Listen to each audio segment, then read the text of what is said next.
Hey guys, this is Nathaniel with Podium Racing, and today we're going to be walking you through iRacing.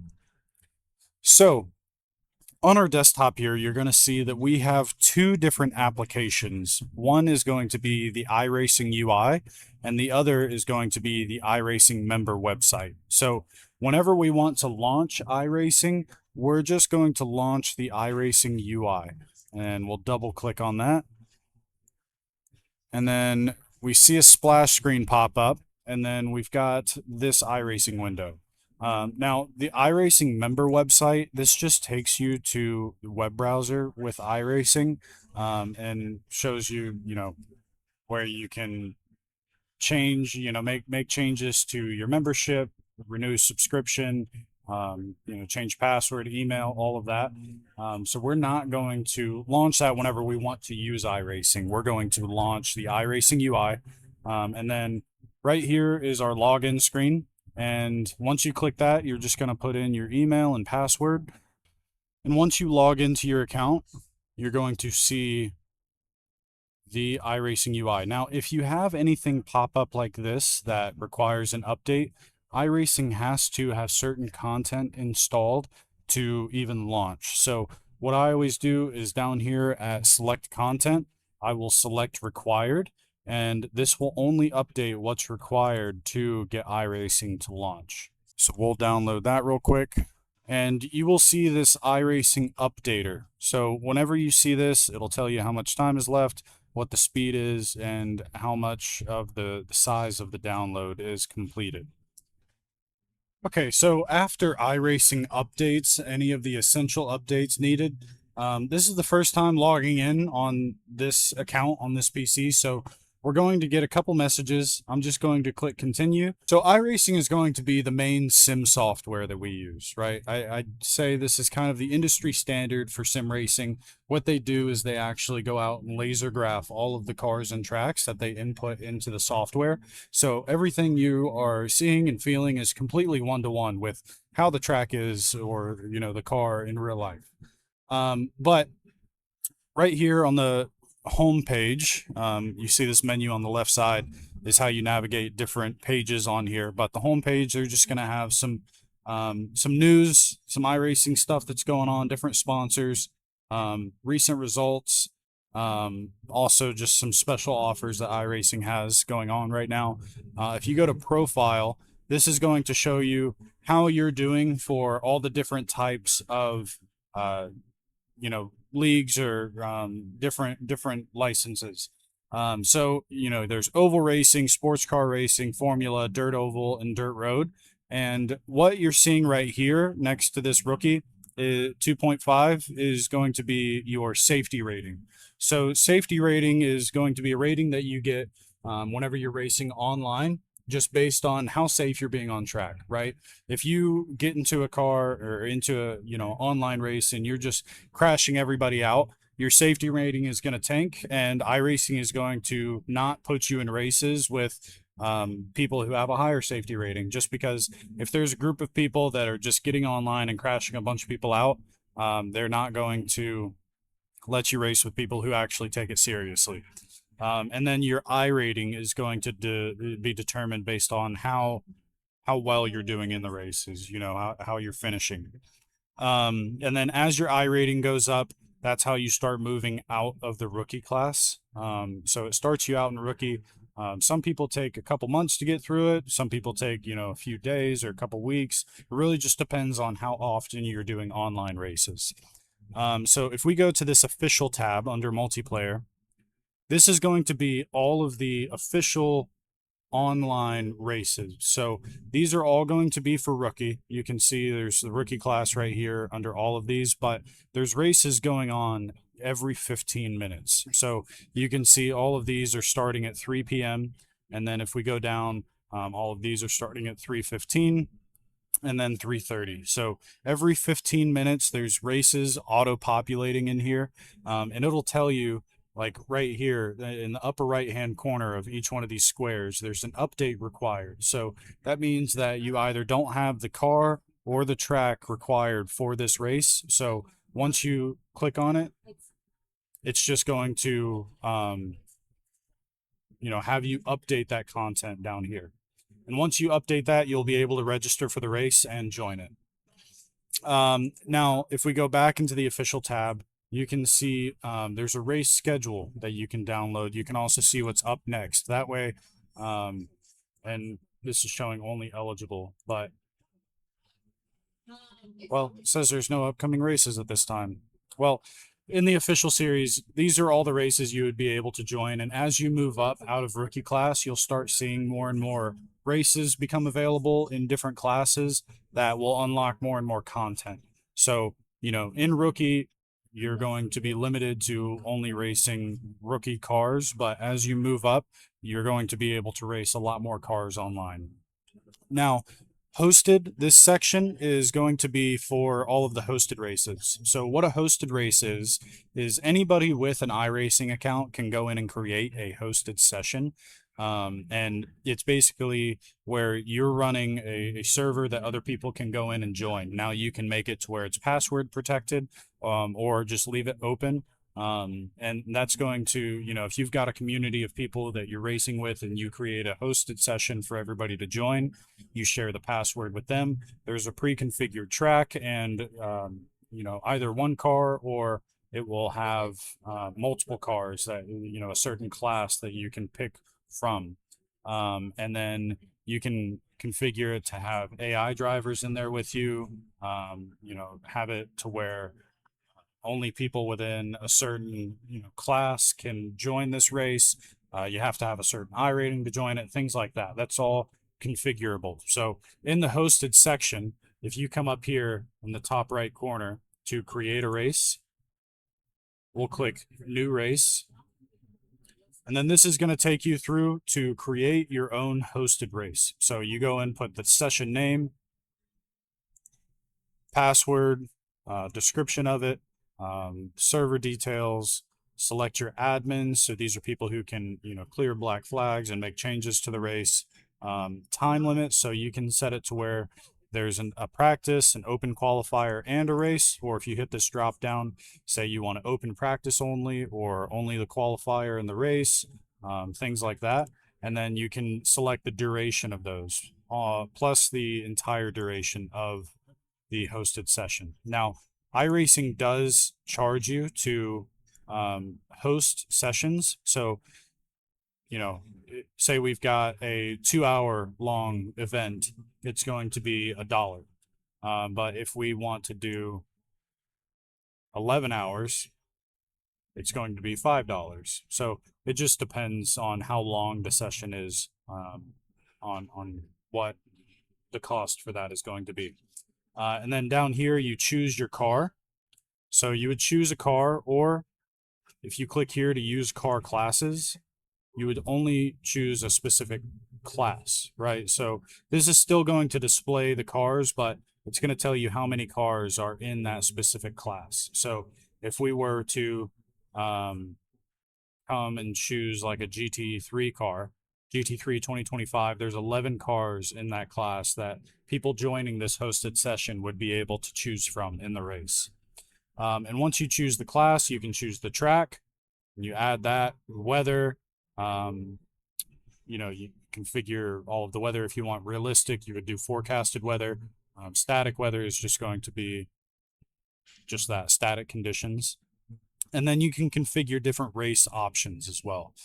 I'm not going to go too deep into this just because I want this to be more of an iRacing overview video. So I will click out of this and then show you down here under single player. If you want to get some practice racing with other cars on the track with you, then you would do an AI single player race. And there's some pre-configured races in here, but you can also just create a single race.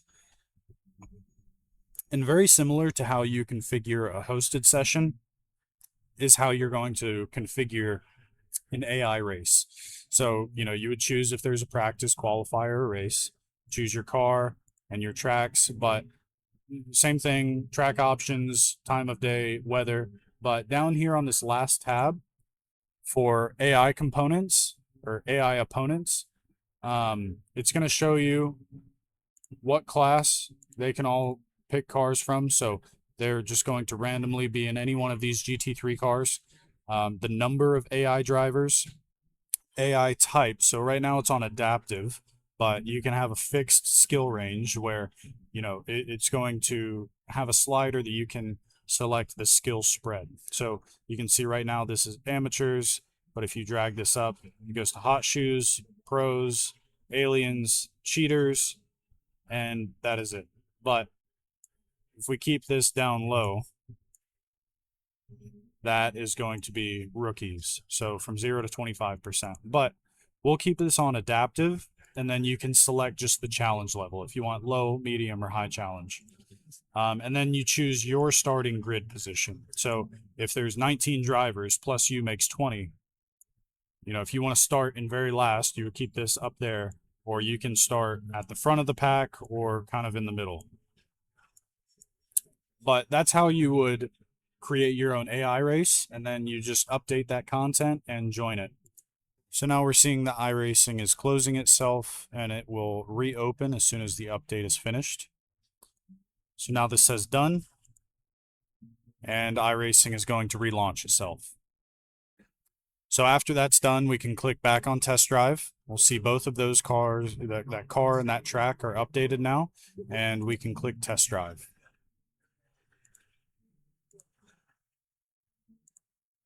Now, the first time that iRacing launches, it's going to pop up with this just to auto configure the graphics options. So always leave it on whatever display adapter is there. We'll click auto configure. This will pop up. Just leave it on that. For the purposes of this, I'm going to run it in a window and finish. So whenever the iRacing UI launches, on your system, it should launch to all triple screens. On this, I just have it on a single screen for the purposes of this video. But if it says configure controls at the top, that means that one of the essential controls that is needed for iRacing to let you into the car is not configured. So that means that either your steering, so your wheelbase, your pedals, or the gearbox, which would be your steering wheel, is not bound. So iRacing will only bind those controls to and recognize a single device at a time. So say, you switch wheels. Well, it recognized that the paddle shifters were bound to the up and down gear shift for the wheel that was on there. So whenever you switch wheels, it doesn't recognize that those controls are bound anymore. So it's not going to let you get into the car without having something bound for those. So if you click on configure controls right here, it's going to walk you through doing all of the essential controls. So it's going to walk you through your steering, your pedals, and your gearbox. But I don't like to do that. I like to see exactly what it is that's not being recognized. So I'll click on settings, and then that same wizard is going to automatically pop up. So I'm going to click back and quit the calibration. And then we're going to be able to see that steering says uncalibrated. So in this case, it's not recognizing a wheelbase, but we don't have a wheelbase on this system. So I'm going to click calibrate, and then I'm going to use the mouse for steering, just for the purposes of this. And once we're done with that, apply and close, and now it's going to let us get into the car. Now, once you're in the test drive, you have to be at a stop before you can get out of it. So since we're at a stop now, I'm going to hold the escape key, and that's going to back us back out to this screen. Now, if I were to start driving, if I pull out of the pits a little bit,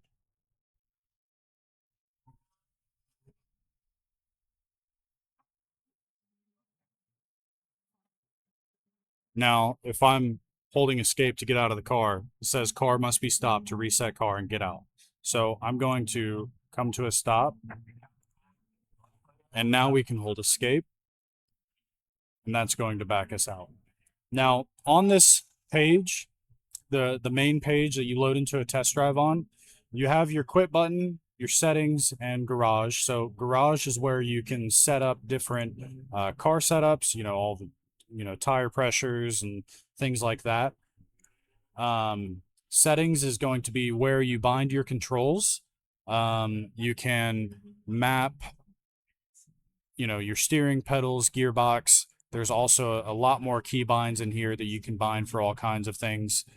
Display is where you would set your resolution and your triple monitors, put it in full screen or not. You would configure your monitor type and width here. Now, this is all done through Podium 1 whenever you get a turnkey system from us, but sometimes that configuration gets messed up. So if that ever happens for you, please reach out to us. We have screenshots of what all of the settings in iRacing should be. So you can just go through those and make sure that everything matches to how we had it set up. Graphics, this is where you can adjust, just the rendering quality of iRacing.